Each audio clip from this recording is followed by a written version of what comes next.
Solution requirements are the qualities or features or characteristics a solution must have to meet the business requirements or objective of the company or the business.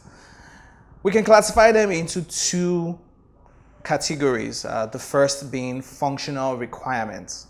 Functional requirements are the technical capabilities that the solution must have to meet the business need.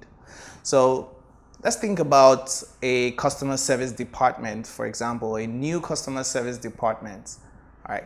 Now, the functional requirement for that customer service department is how well they solve customers' problems, how well they meet customers' needs, and how well they make their customers happy by responding to their inquiries. Now, the second type of solution requirement we have is called non-functional requirements. Now, non-functional requirements are the characteristics that makes the solution itself effective. Now, if we go back to the example of the customer service department, the non-functional requirements for that department is how quickly they respond to customers. So it's not the technical things they do to solve the customer's problems, but non-functional requirements in this case is their response time to customer care or response time to customers' needs.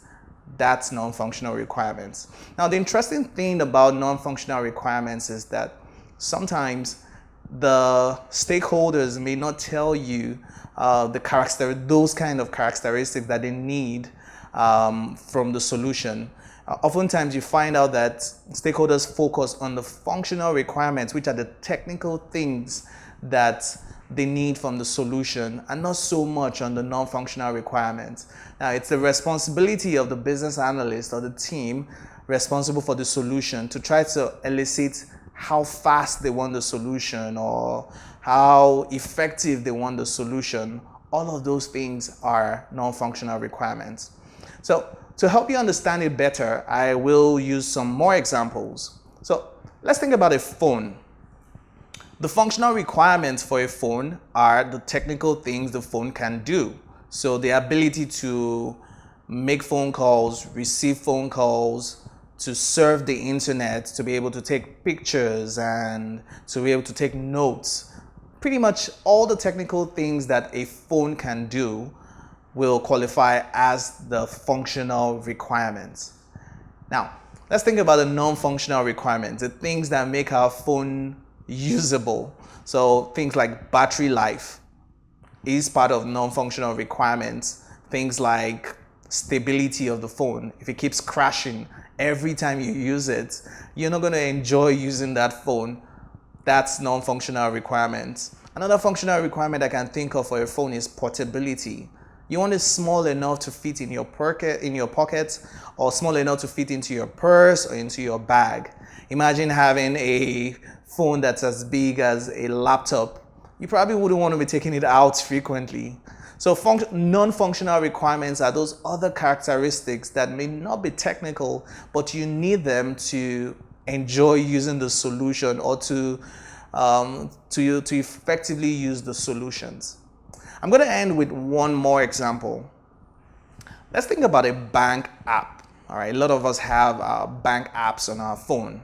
Now, the functional requirements for our bank app will be the technical things we can do with the app. So the ability to send money is a functional requirement. The ability to pay your bills, buy airtime on the app are all functional requirements. Now, non-functional requirements will be things like security. You want to be sure that your money is safe. You want to be sure some hacker can't gain entry into your app and take all your money away. So security could be a non-functional requirement. Things like response time. Imagine trying to send money to a loved one and it takes 30 minutes for you to get through the transaction on the app. Now, that's going to make using that app a pain, and you most likely wouldn't want to use the app. You'd rather go into the bank branch and do your transaction.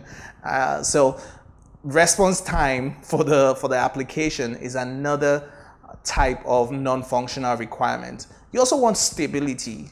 If it keeps crashing on you, you probably wouldn't enjoy using the phone if it keeps crashing on you. So stability could be another example of non-functional requirements. Now you know what solution requirements are, what functional and non-functional requirements are. Thank you for watching.